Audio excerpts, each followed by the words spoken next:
¿Qué hora es? Bien, buenas tardes con todos. Que Dios los bendiga, hermanos. Bienvenidos a este servicio, segundo servicio de este día domingo. Gracias al Señor, estamos nuevamente juntos. Y esperamos que el tema de hoy pueda ayudarnos, pueda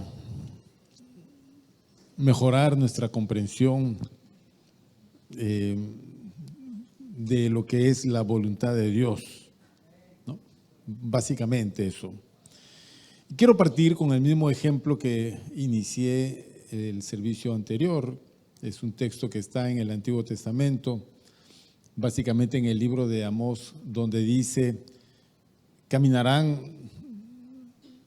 dos si no estuvieren de acuerdo.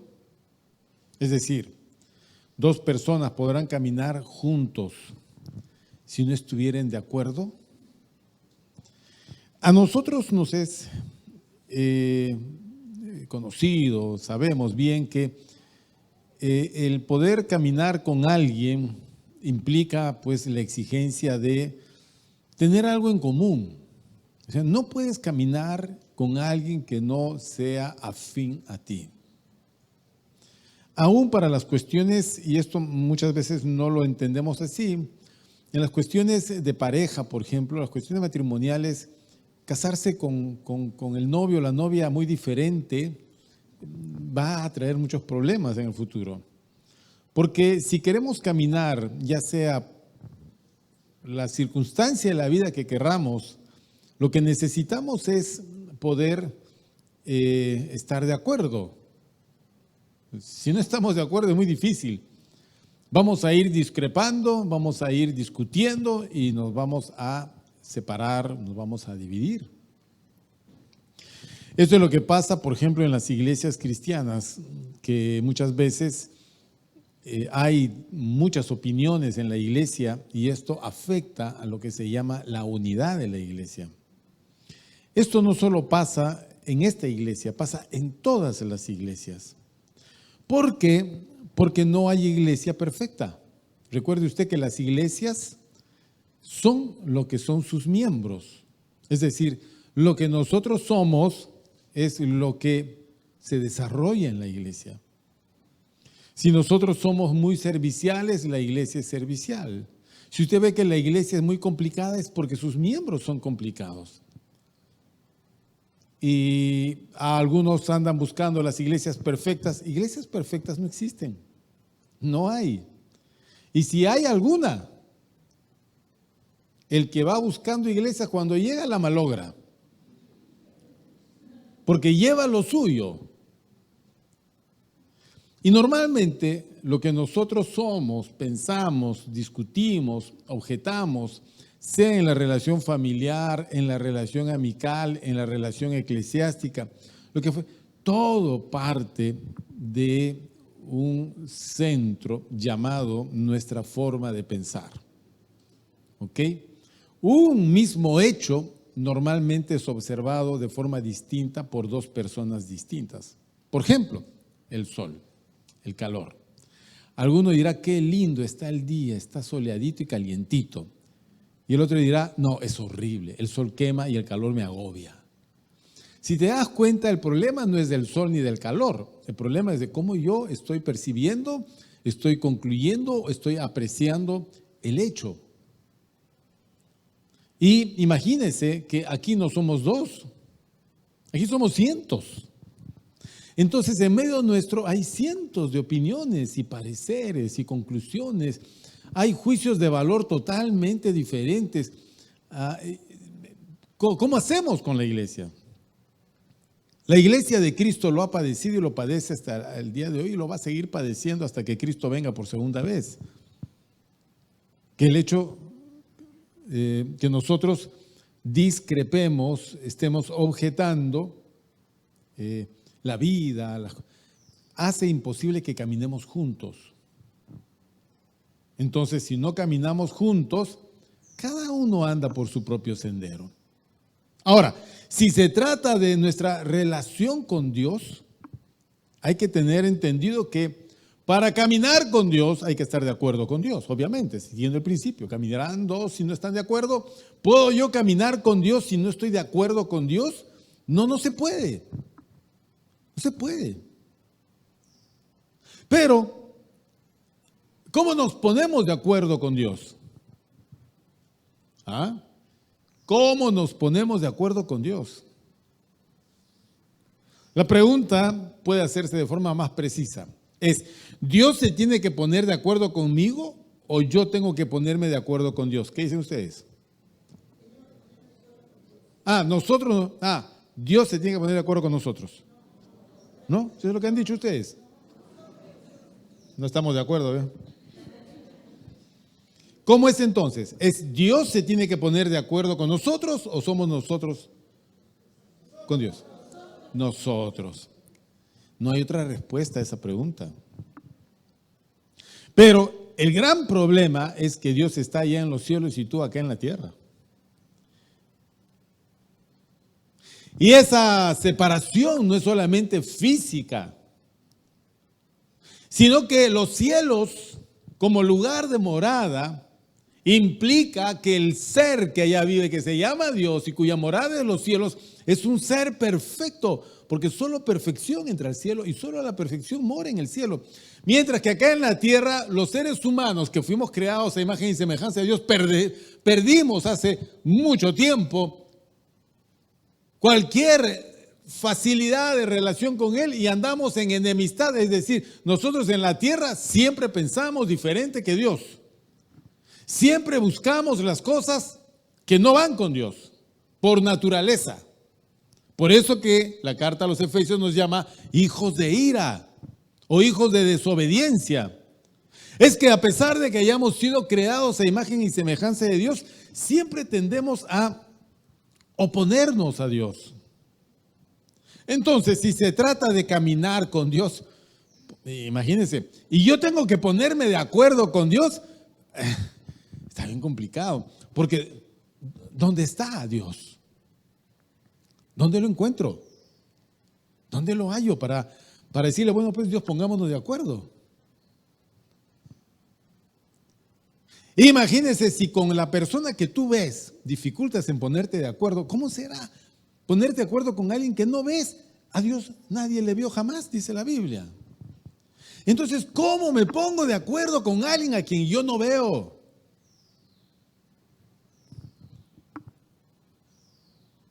Buena pregunta.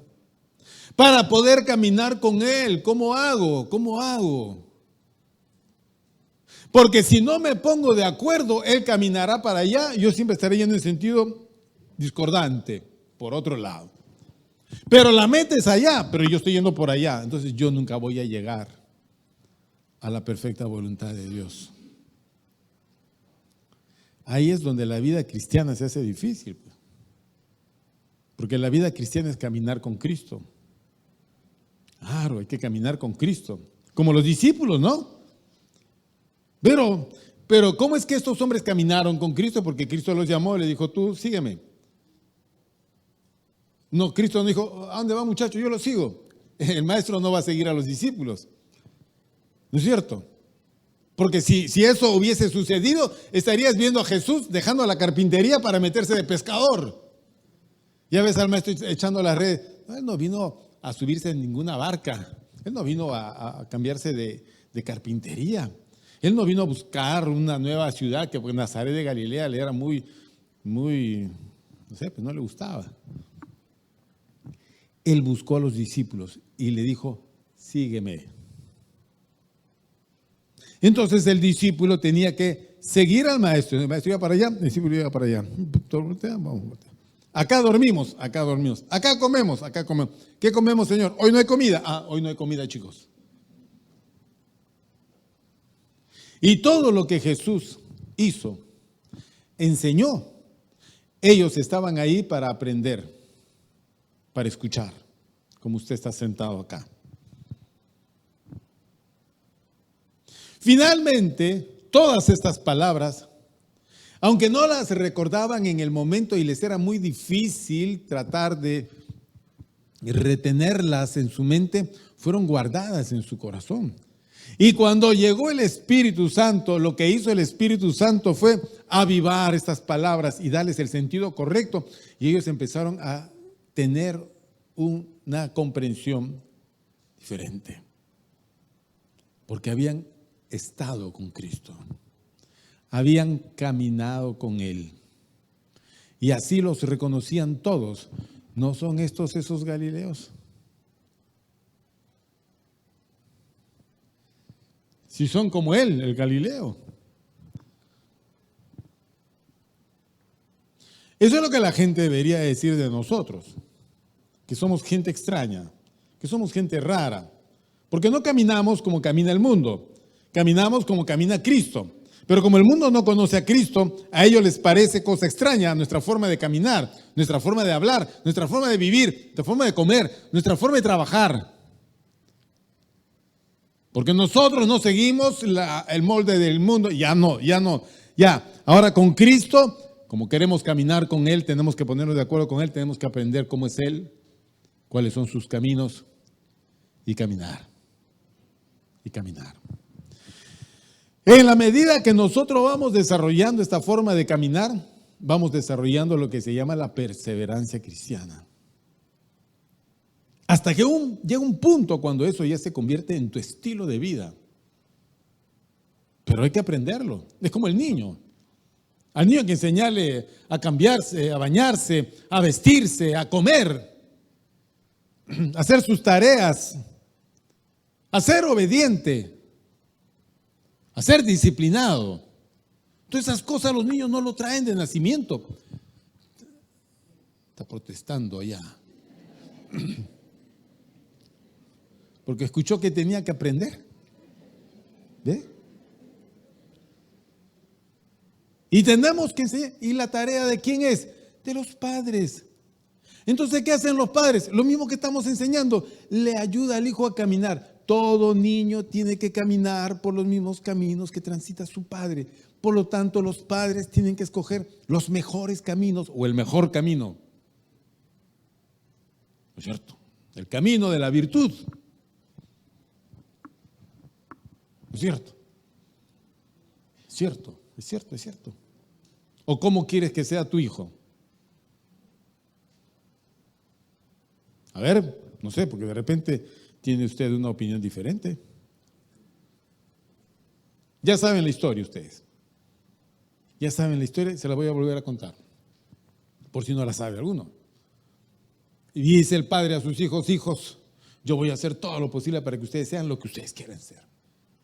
¿Sí, papá? Sí. ¿Tú qué cosa quieres ser, hijo? Yo quiero ser un gran ingeniero. Yo voy a hacer todo lo posible para que tú seas un gran ingeniero. Muy bien. ¿Y tu hijo qué quiere ser? Yo quiero ser un gran médico. Muy bien, entonces ser un gran médico. Voy a hacer todo lo posible para que seas un gran médico. ¿Y tú? Y el hijo le dice: yo quiero ser un desgraciado. ¿Un qué? Un desgraciado. Pero hijo, ¿cómo vas a ser un desgraciado? Pero claro, papá, mira, papá, cuando tú ves al vecino que se compró un carro nuevo, dices: mire ese desgraciado. Y cuando ves allá al vecino que se arregló su casa, dices: mire ese desgraciado, la casa bonita que tiene. Entonces, si todos los desgraciados tienen esta cosa, yo quiero ser un desgraciado. Mire cómo el niño, el hijo, va tomando la forma de pensar equivocada en razón de cómo el padre está haciendo, está hablando, está mirando la vida, porque nosotros somos la copia de nuestros papás. Aunque usted no lo crea o no le guste. Claro. Por eso los padres tenemos que escoger los mejores caminos. Y ahí destaca ¿quién? ¿Quién destaca allí? ¿Quién? Dígalo pues. Lo dijimos antes que me vaya de viaje. ¿Quién? ¿Ah? ¿Quién? Sin miedo. ¿La suegra? ¿Quién? El papá. El papá. Entonces la esposa tiene todo el derecho de voltear y mirarlo así.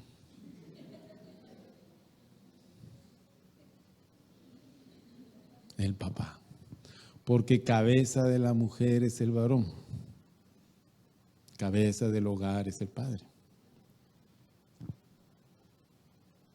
cabeza del varón es Cristo. No de la mujer. De la mujer es el varón, pero del varón es Cristo. Entonces los caminos que escoge el varón, el padre, serán los caminos que determinen ese hogar. No puede ser posible que venga el suegro y le diga, hijo, haces mal, como a mi hija le digas, y sea el suegro el que te corrija los caminos. Que sucede con mucha frecuencia. Claro, porque si yo veo que mi hija está siendo llevada por caminos que yo jamás, yo voy y le digo a mi yerno, ¿estás loco tú, no? Vas a andar por, y mis nietos van a ir. No. ¿Por caminos de maltrato? ¿Dejarías tú, papá, que tu hija sea maltratada por su marido? Tú nunca la maltrataste a la mujer que llamaba mamá, ni a él. No vas a permitir que un hombre la maltrate, ¿no? Cabezazo. No. Entonces, los caminos. ¿Qué caminos? Los caminos de Cristo. Ok, aprendámoslos. Bien. ¿Cómo aprendo a caminar con Cristo? O como Cristo. Miren qué interesante. Los discípulos del maestro, normalmente si hoy existiesen, todos serían más o menos de dinamis a lo más yuru. Es decir, jovencitos menores de 30 años. A los 30 años, los israelitas, esos judíos, ya estaban casados y con hijos en su mayoría. Claro, si las jovencitas eran desposadas de muy pequeñas y se les entregaba al marido a los 15 años, 17 años, a los 18 años. Los discípulos del Señor eran chicos de 20 años, 25 años, 30 años, no más. Porque básicamente a esa edad todavía se puede trabajar con la gente. Con mayores es más difícil, se hace. Moisés, 80 años, el Señor lo formó, pero se tomó 40 años para formarlo. Pero si lo agarramos más pequeñito como a Timoteo, es mucho más fácil. ¿No es cierto? Claro, Timoteo desde pequeño ha sabido las Sagradas Escrituras, las cuales te pueden hacer perfecto para la salvación que es en Cristo Jesús. Porque toda Escritura es inspirada por Dios y útil para enseñar, para redarguir, para instruir, para corregir, a fin de que el hombre de Dios sea apto o preparado para toda buena obra. Pero desde pequeño, pues. Las niñas que salen, las chiquititas que salen de la escuela, otra vez me pasó lo mismo. Yo estoy con mis pancitos y corre la chiquita y me abraza. Pero algún día va a correr a abrazar a algún chico. ¿No es cierto? ¿A qué chico va a ser? Según los caminos que ella escoja andar. Según los caminos que escoja andar. Entonces, ¿cómo conocemos los caminos? ¿Cómo somos instruidos por Dios? En primer lugar, digamos, el aprendizaje, aunque Dios lo ha puesto, lo ha dispuesto accesible para todos, no todos desarrollamos la actitud correcta para conocerlo. ¿Ya? Vamos a ir a un texto. A ver, Mateo 26, por favor me acompañan todos. Mateo 26.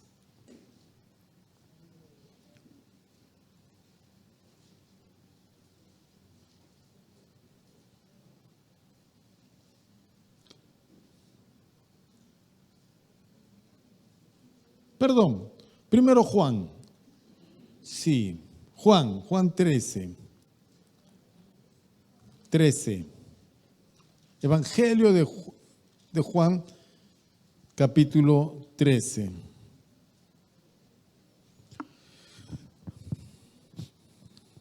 Así que como normalmente ustedes vienen una vez a la semana al culto, ¿ok?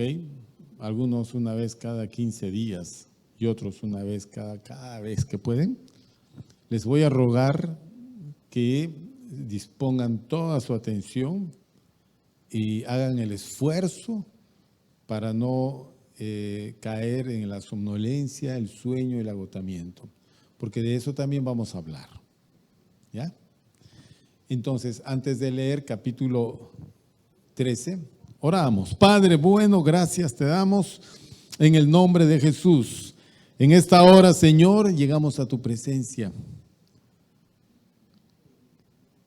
Como tu palabra así lo exhorta, que no dejemos de congregar como algunos tienen por costumbre, y que delante de ti, Señor, recibiremos y aprenderemos, y seremos alimentados como niños recién nacidos con la leche espiritual no adulterada, que es tu santa palabra, para ser fortalecidos y para que los ojos de nuestro entendimiento sean alumbrados, y para que nuestro corazón sea lleno de toda tu santa palabra y de tu voluntad, para que nuestra mente pueda aprobar los caminos correctos. Amado Señor, bendícenos, ayúdanos y gracias te damos por todo. En tus manos dejamos toda nuestra confianza, sabiendo que tú eres bueno. En el nombre de Jesús. Amén. Versículo 1 dice: antes de la fiesta de la Pascua, sabiendo Jesús que su hora había llegado para que pasase de este mundo al Padre, como había amado a los suyos que estaban en el mundo, los amó hasta el fin. Y cuando cenaban, como el diablo ya había puesto en el corazón de Judas Iscariote, hijo de Simón, que le entregase, sabiendo Jesús que el Padre le había dado todas las cosas en las manos y que había salido de Dios y a Dios iba, se levantó de la cena y se quitó el manto y tomando una toalla se la ciñó. Luego puso agua en un lebrillo y comenzó a lavar los pies de los discípulos y a enjugarlos con la toalla con que estaba ceñido. Entonces vino a Simón Pedro y Pedro le dijo: Señor, ¿tú me lavas los pies? Respondió Jesús y le dijo: lo que yo hago, tú no lo comprendes ahora, mas lo entenderás después. Pedro le dijo: no me lavarás los pies jamás. Jesús le respondió: si no te lavare, no tendrás parte conmigo. Le dijo Simón Pedro: Señor, no solo mis pies, sino también las manos y la cabeza. Jesús le dijo: el que está lavado no necesita sino lavarse los pies, pues está todo limpio, y vosotros limpios estáis, aunque no todos. Porque sabía quién le iba a entregar, por eso dijo: no estáis limpios todos. Así que después que les hubo lavado los pies, tomó su manto, volvió a la mesa y les dijo: ¿sabéis lo que os he hecho? Hasta ahí nomás la lectura. Mire usted, le voy a explicar todo lo que sea necesario. Estaba cerca la fiesta de la Pascua, es cuando Jesús va a ser crucificado. Antes de eso suceden todas estas cosas que nosotros estamos leyendo: la cena pascual, Getsemaní, la traición, de ahí viene la pasión de Jesús y su muerte para después resucitar. Ok. En este momento Jesús está en el lugar donde van a cenar. Muy bien. Jesús sabía todas las cosas. Él sabía perfectamente que había salido del Padre y que al Padre se iba. Y sabía de qué manera iba a ir al Padre. Tenía que atravesar por la muerte. Porque la muerte en la cruz significaba el rescate nuestro. Y para eso vino Jesús, para rescatarnos. No lo hizo obligadamente, lo hizo por amor, porque nos amó hasta el fin.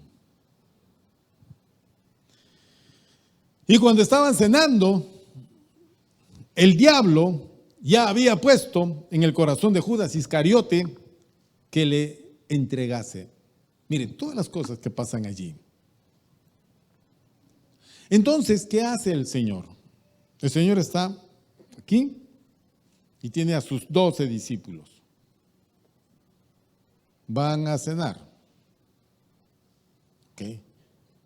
En esos 12 discípulos hay uno en especial que se llama Judas, el que le va a traicionar. Jesús sabe que es Judas el que le va a traicionar, porque para eso este hombre ha nacido. Pero antes de la cena, en ese lugar no se llevó a cabo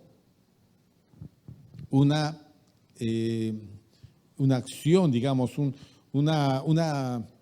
es como una ceremonia muy, muy, muy propia de estos hombres. ¿Cuál? El lavamiento de los pies. ¿Qué significa? Que cuando uno llega a una casa, el dueño de la casa dispone que un siervo, una persona de menor importancia, si no hay un siervo, entonces la mujer o la hija que están en esa condición laven los pies de la visita. Eso es la hospitalidad, eso es lo correcto. Implica muchas cosas para ellos. Pero Jesús llegó a esa casa y el dueño de la casa no preparó nada para lavar los pies a los invitados, ni al maestro, ni a los 12. No es nada. No se menciona acá al dueño de la casa, parece que él dijo, aquí está la casita, ya vengo y se fue.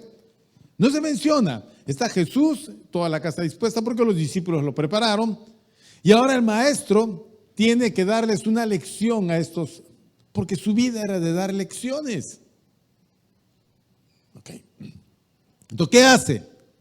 El maestro se levantó, se quitó el manto, tomó una toalla, se la amarró a la cintura y luego tomó un lavatorio, la llenó de agua y fue y empezó él a lavar los pies a los discípulos.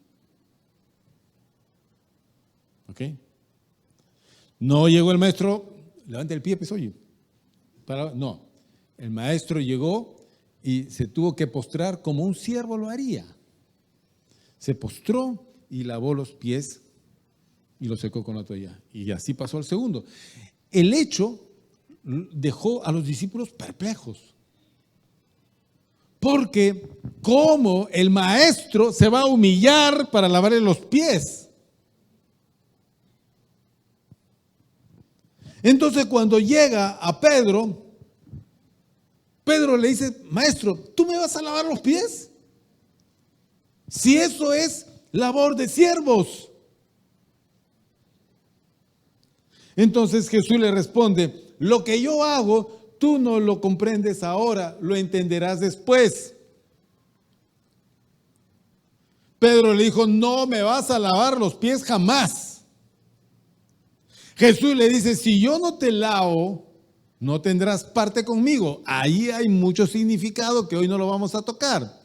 Pedro, al ver la severidad y la gravedad de las palabras de Jesús, le dice, Señor, entonces no solo mis piececitos, sino también mis manitos y mi cabecita. Pobre Pedrito. Pedrito andaba patinando en su razonamiento, como el 99.9% de los que estamos acá. Y Jesús le dice, tú ya estás lavado y el que está lavado no necesita sino lavarse solo los pies, pues todo está limpio. Y vosotros limpios estáis, aunque no todos, porque él sabía que Judas estaba ahí para traicionar. ¿Ok? Entonces, ¿qué hizo Jesús ahí? Jesús no cumplió parte de la hospitalidad que se habían olvidado, no. Jesús les dio una lección. ¿Lección de qué, hermanos? ¿De qué? A ver. De servicio. Los que están de acuerdo con servicio, levanten la mano. Ok, ya. Los que están de acuerdo con humildad, levanten la mano. Ya, humildad ganó. Escúcheme. Él les dio una lección de humildad. Porque el maestro se humilló para lavarle los pies a los discípulos. El mayor estaba sirviendo al menor. Por eso que Pedro no quiso. Pero dijo, no, maestro, ¿qué vas a hacer? Nosotros tenemos una cultura muy particular. En nuestra cultura es competencia por ser el más grande, el mejor, el mayor, el más bonito, el más alto, el más fuerte, el más musculoso, el más ropero, el menos canoso, el más pelucón, el más tatuado, el que maneja el carro más grande, el que tiene casa más grande, el que tiene más dinero, el que tiene más billetera. ¿No es cierto? Nuestra competencia es por ser el macho, en cuestión de hombres. Y en la mujer, la fatal. Esa es nuestra cultura. Y de pequeño nuestros padres dicen, nunca vas a dejar que te peguen, puñete en el ojo de frente, y otro en la garganta, lo dejas sin aire y después lo pateas en el suelo. Eso nos enseñan. Y si no te lo enseña tu papá, el mundo te lo enseña. A ti nadie te dice nada, porque tú vas a defender siempre tu orgullo. A mí nadie me dice nada, yo no acepto de nadie nada. Y encima nuestra sociedad, nuestra cultura mete ideas como tú eres dueño de tu cuerpo, tú eres dueño de tu tiempo, puedes hacer con tu cuerpo lo que tú quieras. Entonces se hacen monstruosidades pues, con el cuerpo, ¿no? No solo en cuestión de pintarse el cuerpo con tatuajes, sino de hacerse modificaciones hasta grotescas. Y la gente va demostrando que cuanto más libertad le das, más complicada se pone su vida. Yo entonces entiendo que como llevo una pistola, yo soy dueño de tu vida, te meto un tiro si quiero. Y eso es lo que pasa hoy. Esta gente ya no tiene remordimiento, no tiene corazón, no tiene sangre. Va y te mete un tiro, porque no pagaste el cupo. No tiene miedo.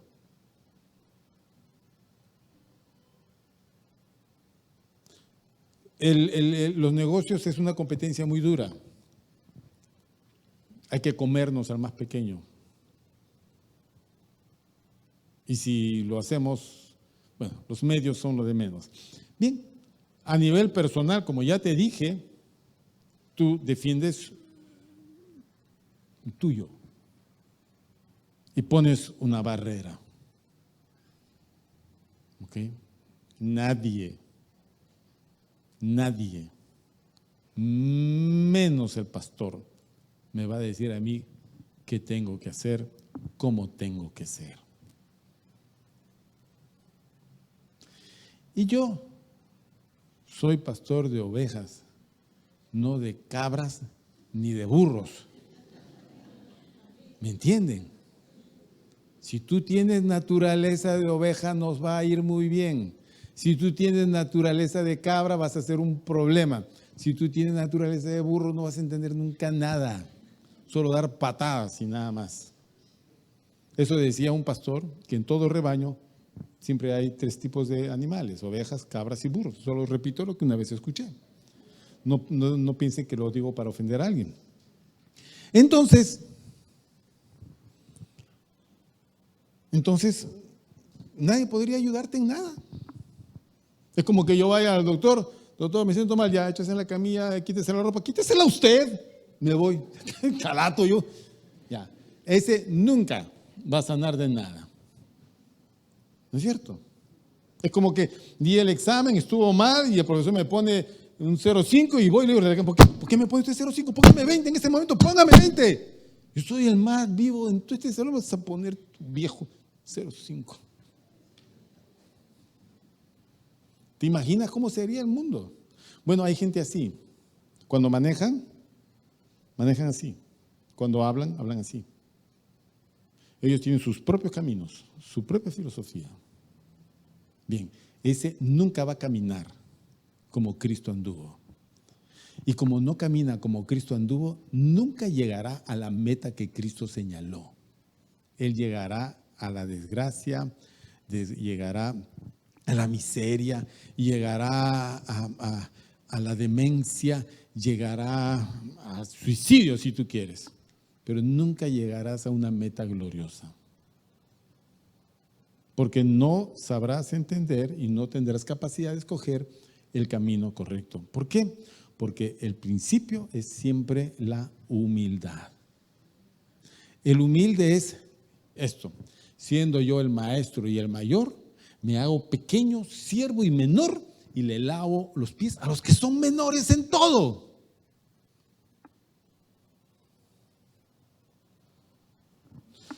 Yo conocí a un pastor que hizo esto, llamó a sus siervitos, pastorcillos de su iglesia, a su oficina y les lavó los pies y ellos se sentían muy sorprendidos. Y él quiso hacer esto. Pasado algunos años, se agarraron a cuchillazo con sus pastorcillos. Y digo yo, entonces, ¿para qué hizo tanta pantomima, no? No se trata de que voy a humillarme. Ven, siervito a mi oficina. Peter, tráeme un baldecito con agua. Voy a darle una lección de humildad a este brother. No, que eso no sirve. Sirve para nada. Porque no se trata de una acción, se trata de una virtud, la virtud de la humildad. Y en la humildad, yo no soy nadie, yo no soy nada, yo no tengo nada, yo no valgo nada, yo no tengo opinión, yo no tengo derechos. Estoy más plano que esta alfombra en este piso. Así soy. A partir de eso es que Cristo empieza a levantarte. Y cuando Cristo empieza a levantarte, ahí ya eres algo. Sin que Él te levante, eres nada. Y todo lo que tú hagas por tu propia cuenta no va a prevalecer.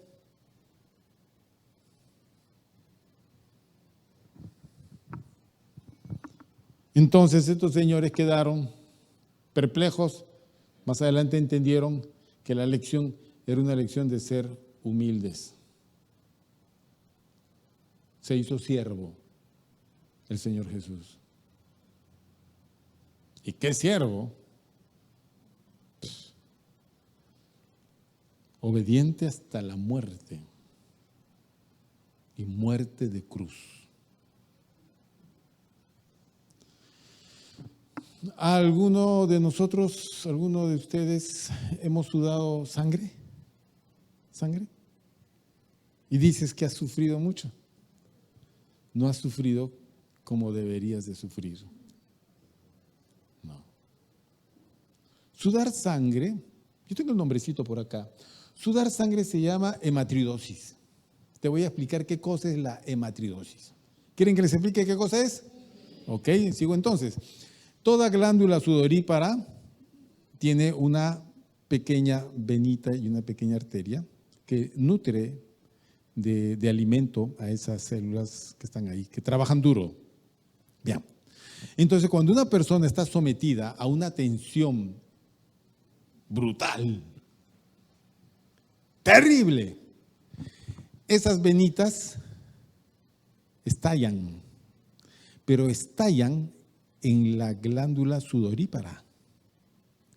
Entonces la persona que está en esa angustia y está sudando, empieza a salir sangre por esos poros. Eso no nos pasa. ¿A usted le ha pasado? ¿A alguno le ha pasado? Nos ha pasado. Pero suele suceder, a veces no es solo en la frente, a veces puede ser en la espalda o en el cuerpo. Bien, el Señor Jesús sudó grandes gotas de sangre que caían hasta el suelo. Y la cosa fue muy complicada. La describe muy bien Lucas. Y Lucas de profesión es médico y él sabe lo que estaba hablando. ¿Ok? Vamos a ir Lucas 22. Ahora sí, Lucas 22.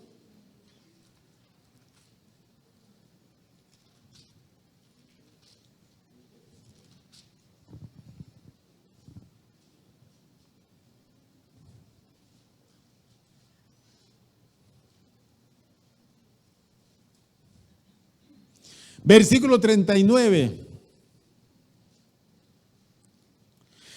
Y saliendo se fue como solía al monte de los olivos, y sus discípulos también le siguieron. Y cuando llegó a aquel lugar, les dijo: orad que no entréis en tentación.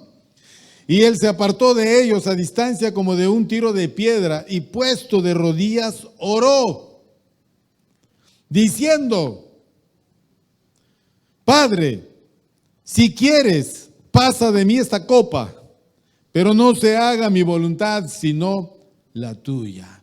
Bien, terminó él de lavarle los pies, terminaron la cena, Judas salió para traicionar al maestro, el maestro así lo declaró, nadie más entendió, Judas se fue para guiar a a los soldados, a los guardias del templo, donde lo podían atrapar. Judas sabía que el lugar de reunión para orar iba a ser en Getsemaní, en el Monte de los Olivos. Entonces para allá se fue el maestro y ya sabía que se acercaba su hora. Entonces la cosa era de tensión, para él de tensión. Los discípulos nunca sabían qué pasaba. El maestro dijo, vamos a orar a fin de que no entremos en una dura prueba. Mejor oremos. Quedaos aquí. Después vamos a leer el texto de Mateo que describe mejor este asunto por el lado de los discípulos, pero vamos por el lado del maestro. Y se apartó de ellos a distancia de un tiro de piedra. Tantos metros. Y ahí, mientras que todos, supuestamente, entre comillas, estaban orando por allá, aquí el maestro se postró. Se puso de rodillas y oró. Jesús orando. Dios hecho hombre orando. Dios orando. ¿Por qué oraba? Si Él es Dios. Deme la respuesta, por favor.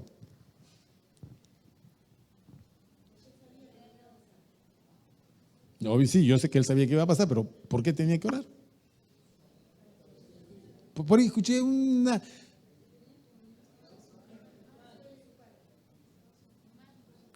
Por ahí. No, por ahí que alguien dijo algo. La humanidad.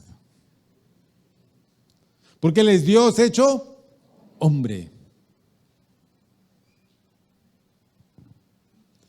En el himno cristológico de Filipenses, que dice, haya pues en vosotros el mismo sentir que hubo también en Cristo Jesús, el cual siendo en forma de Dios, no estimó el ser igual a Dios como cosa a que aferrarse, sino que despojándose a sí mismo y tomando forma de siervo, hecho semejante a los hombres, Él, siendo Dios, vino a este mundo a tomar una forma humana. Él se encerró en esa forma humana, ¿ok? Y nació como hombre. Dios, viviendo como vivimos los hombres, pasó por todas las etapas de la vida hasta que llegó a este momento. Bien, estaba rodeado de humanidad, era como nosotros, semejante a nosotros, pero sin pecado. Entonces, conforme a esta naturaleza, Él también experimentaba lo que esta naturaleza nos hace experimentar. Por ejemplo, Él tenía sueño, como algunos que se duermen están en el culto. Él tenía sueño. Se durmió en la barca y la barca se sacudía por todo el mar y el agua entraba y él dormía porque estaba cansado. Se cansaba, cansado del camino. Se quedó en el pozo de Jacob mientras sus discípulos iban a comprar algo para comer cuando se encontró con la samaritana. Cansado del camino.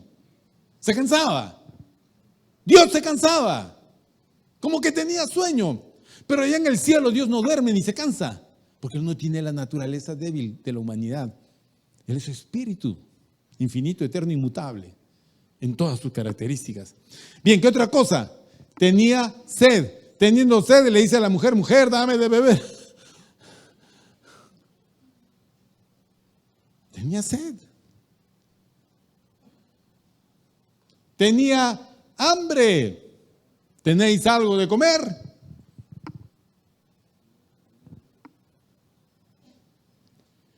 Lloraba cuando estuvo parado frente a la tumba de Lázaro. Jesús lloró. ¿Cuántas veces has llorado tú? ¡Uf! Dicen, ¡uf! ¡Uf! Yo soy experto en llorar, pastor. Tengo lágrimas de 30, del 60 y del 100%. La que sea requerida para el momento oportuno. Con gemidos o con gritos. Pero con sangre nunca. Entonces esas son lágrimas de cocodrilo.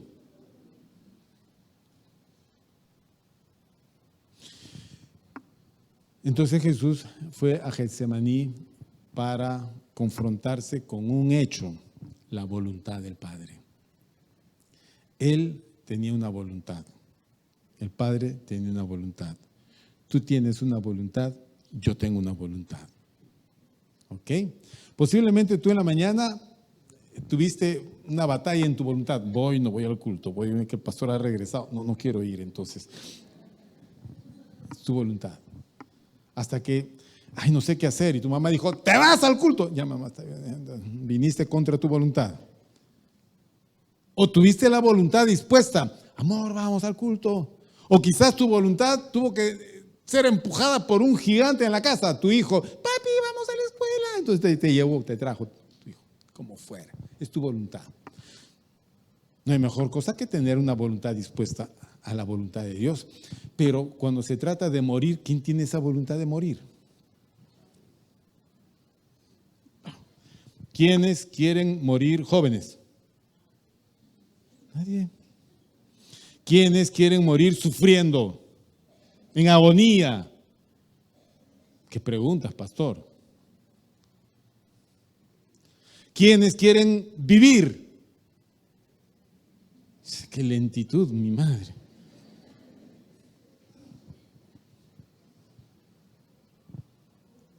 ¿Quiénes quieren que acabe el culto? Nadie. Bien, hermanos, continuaremos entonces. ¿Qué voluntad? Jesús sabía que tenía que morir. Entonces, morir para él era ser ya liberado de esta naturaleza, ser glorificado en la resurrección. El problema no es ese para él. El problema es la circunstancia de cómo voy a morir. La muerte de Jesús no fue instantánea. ¿Ok? No es ese de, ya está, se fue. O, ¿se quedó? Se fue. No. La muerte de Jesús es muerte por crucifixión, muerte por agonía. Los que eran crucificados eran colgados hasta que mueran. Ya, pues no iban a morir de viejitos, iban a morir de dolor, de dolor. ¿Alguno accidentalmente fue clavado?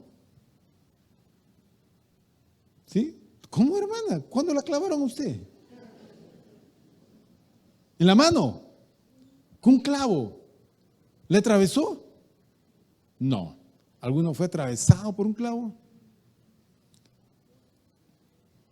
Entonces, yo le voy a decir, ¿nunca te atravesó un clavo? Consígueme un martillo y un clavo, por favor. Hermano, venga, ponga la mano acá. Tú vas a decir, ¿y yo? ¿Usted? ¿Está loco usted, pastor? ¿Cómo es clavar? Obviamente, no se nos cruza la idea. A nadie se le cruza la idea de sufrir.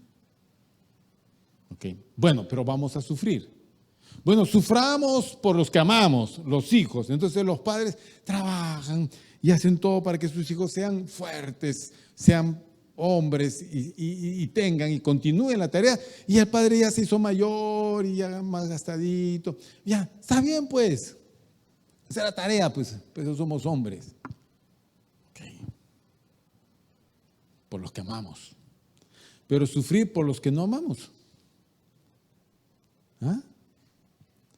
Sufrir por los malos.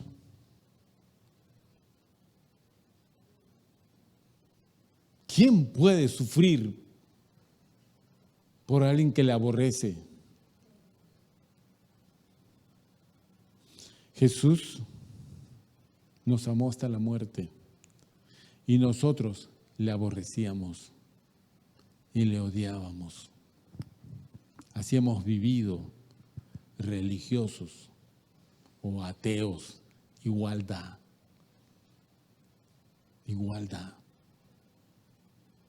Entonces,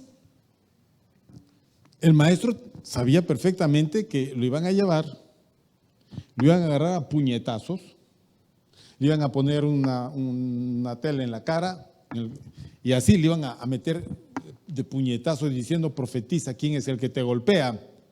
Hasta el punto que le desfiguraron el rostro, le habrían roto la nariz, le habrían hinchado este ojo, le habrían roto los labios, le habrían volado algún diente a punta de puñetazo, porque así resultas cuando te agarran a golpes.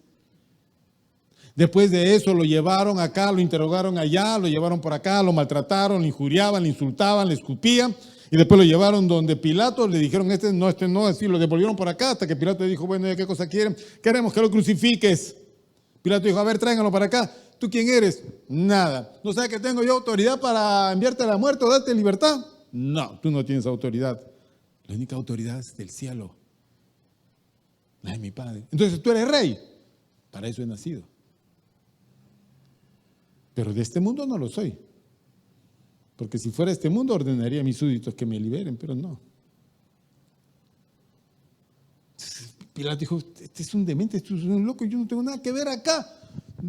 Hagan con él como quieran, crucifícale. Muy bien, vamos, castigo. Lo llevaron, lo amarraron a un poste y lo agarraron a latigazos. Le arrancaron la piel totalmente, se le veían las costillas.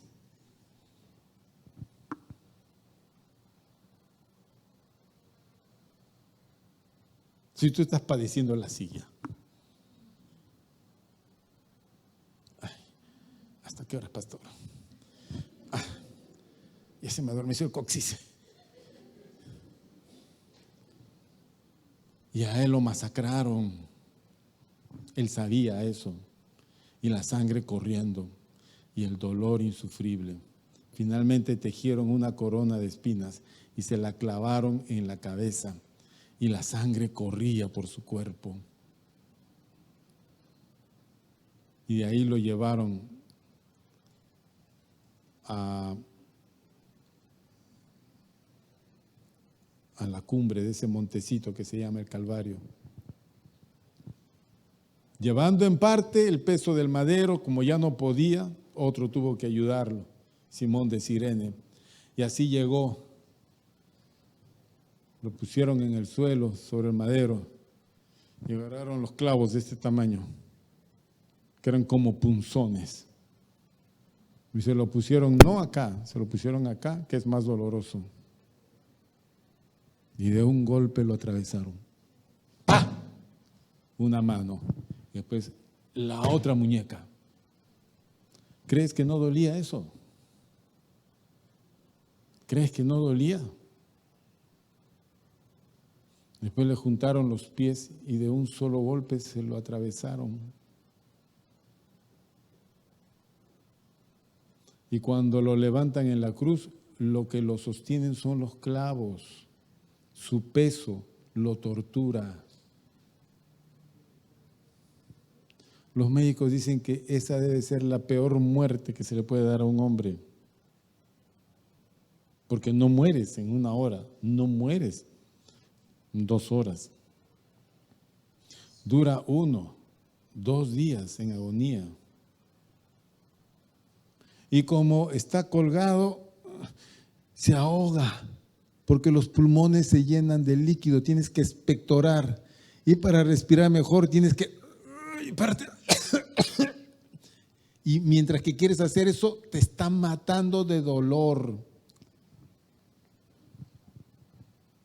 Eso sabía Jesús, que esa era la muerte por el pecado, derramar hasta la última gota de su sangre por nosotros. Entonces, si le preguntas, ¿quieres ir a eso? No. Pero no he venido a hacer mi voluntad, sino la voluntad del Padre. La voluntad de Jesús era perfecta, pero Él se sujetó a la voluntad del Padre. Bien. Versículo 43, y se le apareció un ángel del cielo para fortalecerle.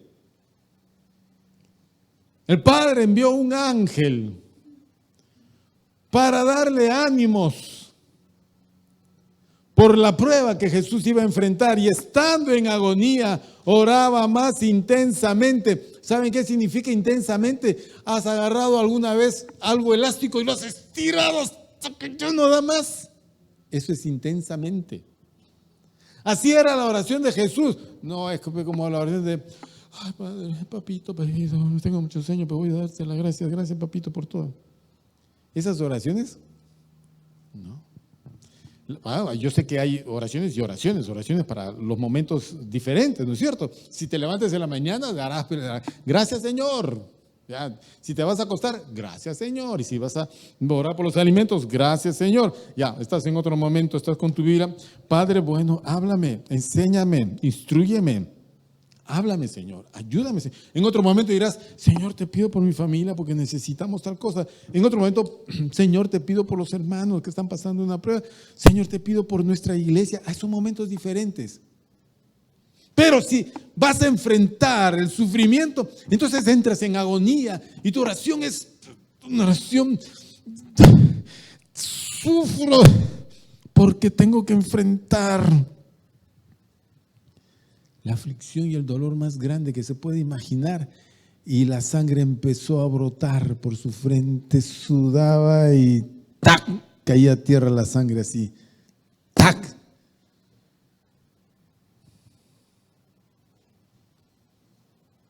Eso le costó a Jesús ajustarse a la voluntad del Padre. Ahora, nosotros tenemos que ajustarnos a la voluntad del Padre, pero el Padre no nos va a llevar a la cruz. No se preocupe. No nos va a llevar a la cruz. Ya Jesús fue a la cruz por nosotros. Nosotros no vamos a sufrir eso. Lo que ahora tenemos que hacer nosotros es ajustarnos a la voluntad del Padre en los propósitos de Dios. ¿Para qué te llamó Dios? ¿Para qué te escogió Dios? Bien, tengo que ajustarme a los propósitos de Dios, que son su voluntad. Ese propósito tiene que estar acá, para que yo pueda desarrollar pensamientos, para que tenga una dirección acá. Y eso predomine sobre mis emociones y sobre la influencia del mundo. Y tenga yo el propósito de Dios. ¿Para qué me llamó Dios? ¿Para cambiarme sexo? ¿Para ser un ricachón empedernido y avaro? ¿Para ser un hombre grosero? ¿Para qué me llamó Dios? Es increíble ver cómo la gente degrada su condición. Miren, en el viejecito que estábamos con mi esposa, ¿ustedes creen que, como dicen los expertos, los United son la cosa más bonita, porque todo es lindo, está el sueño de la vida americana? Estábamos en un metro, entonces subieron tres adictos. Uno era blanco y dos eran una parejita de morenitos. El blanco se bajó, se quedó la parejita. Y en pleno metro, en pleno vagón, el moreno, yo vi que sacó como un cigarro grande, marrón. Y como tenía la uña bien larga, como una navaja, que lo fue cortando y tiró todo al suelo. Y dije, este loco, ¿qué está haciendo? Que para mí es una locura. Y después vi que hacían maniobras. Lo hizo por segunda vez cuando se pasó al otro lado. Lo que hacía era sacaba hierba y metía en ese gran cigarro sin tabaco que estaba cortado. Y lo ajustó.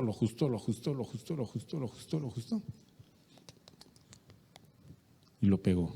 Dije, mi madre, te va a fumar acá. Y dicho y hecho, sacó su encendedor y ¡puf! Los que tenían mascarilla se pusieron mascarilla. Y los otros, a fumar nomás, pues. ¿Qué vamos a hacer? Y él 2 veces. Y la novia sería 2 veces hacia adelante con uno más chico. La gente no dijo nada, pues ¿quién se va a meter con un tipo así? Dígame usted. Ay, la calle llena de olor a marihuana, como usted no se imagina. Llena de locos. Llena de vagos. Cuando estábamos en esa calle que la mayoría lo conoce como el Paseo de la Fama. ¿No es cierto? ¿Dónde queda eso? ¿Ah? ¿En Ate? No, en Ate no queda. ¿Dónde queda eso? El Paseo de la Fama. En Hollywood. Ok, que tú habrás visto en documentales. Extrañé la avenida Bancay, por Dios. Sí. La avenida Bancay es más limpia, más ordenada. No hay fumones en la calle, ni tanto loco. Y el Paseo de la Fama era una galería de ambulantes, de locos, de fumones. Ay, no sabías qué hacer allí. Ahí están los nombres de los ricos y famosos, de los famosos, ¿no? Los cantantes, actores. Pero tú dices, qué contrastante. Y realmente este es la nata de este gran mundo. Quizás por otro lado la cosa no sea así, como suele suceder en todas partes. No todo Lima es como algunos la describen. Hay partes tranquilas, hay partes muy feas también. Bien, pero nosotros no regimos la vida de este mundo. Hollywood la rige. ¿Entiendes? Allí en el Paseo de la Fama tú no ves a ningún actor. Ellos están encerrados en sus mansiones o en los estudios, o en Europa o en el Caribe o en el Mediterráneo. ¿Ok? En sus yates o en sus aviones. Ahí está la miseria. Miseria. ¿Ese es el propósito de tu vida? ¿Miseria?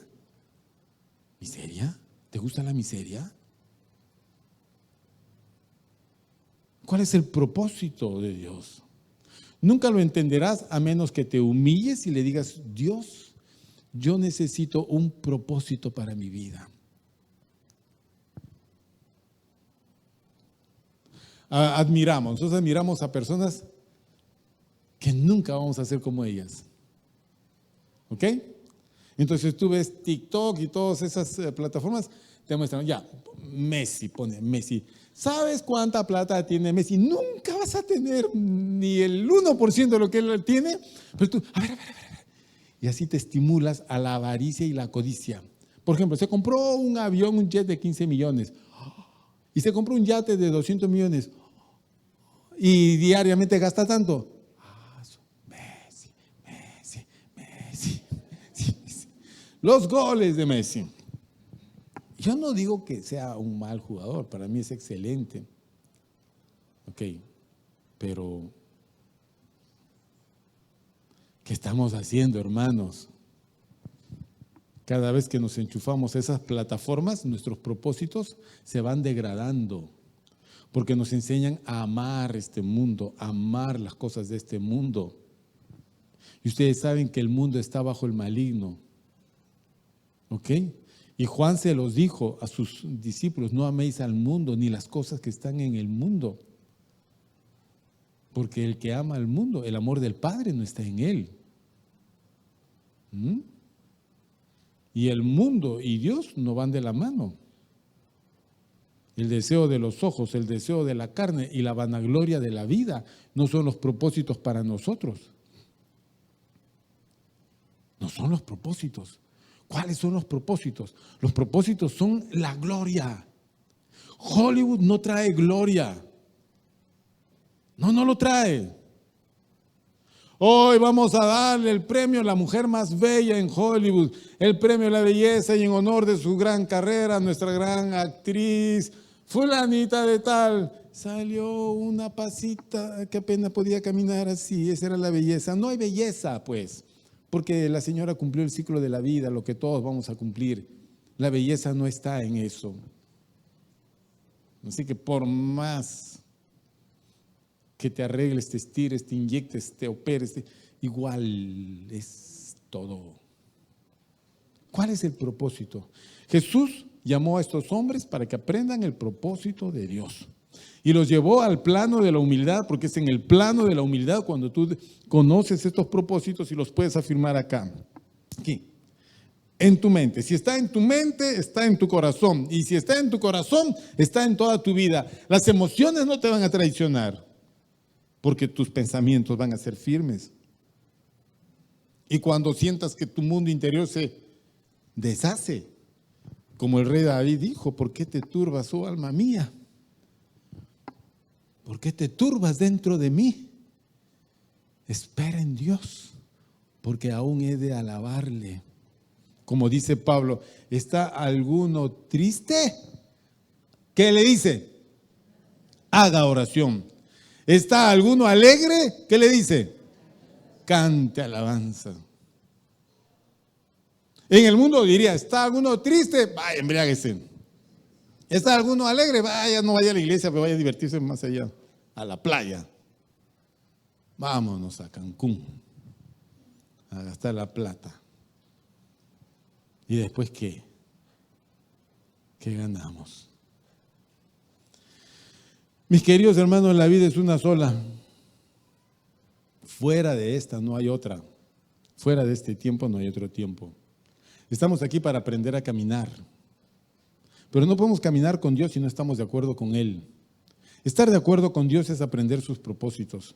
Solo los mansos y humildes aprenden ese propósito y pueden caminar con Cristo.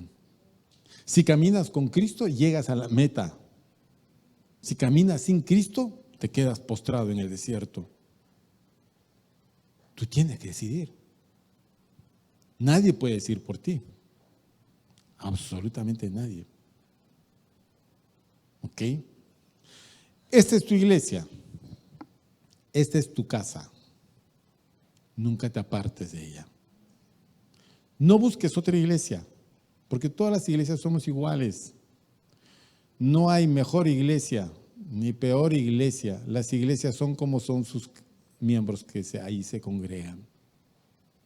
El problema no está en la iglesia, el problema está en las personas, o sea, en ti y en mí.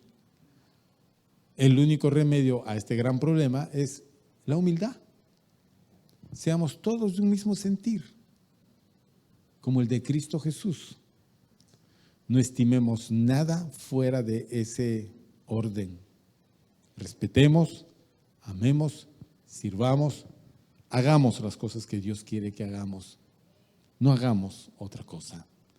No lleves tu vida por otros caminos, porque solo vas a como Judas, ¿no? Judas es el que tiene un sentir diferente al de Cristo. Judas fue llamado por el Señor y él miró todo, vio los milagros, escuchó las palabras, vio todas las cosas, pero Judas quería plata. Yo quiero plata, a mí lo que me interesa es la plata. Sin plata no hay, con plata es todo. Y el problema en el reino de los cielos no es la plata, que si hay o no hay, es el corazón. Judas tenía un corazón de ladrón. Amaba el dinero y robaba porque era el tesorero del grupo. Pero cuando vio que Cristo iba por otros caminos diferentes al suyo, él dijo: yo sé que aquí lo quieren, los judíos quieren matarlo, yo se los vendo, lo traiciono por dinero. Mira qué propósitos.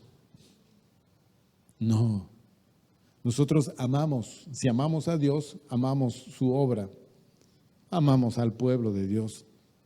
Amamos la obra de Dios y nos disponemos a servir,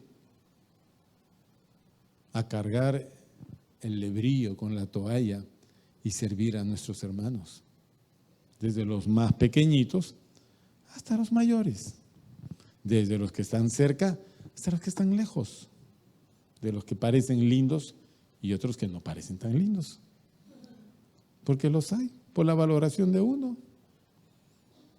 Todos somos iguales. A todos nos ama Cristo. Amén.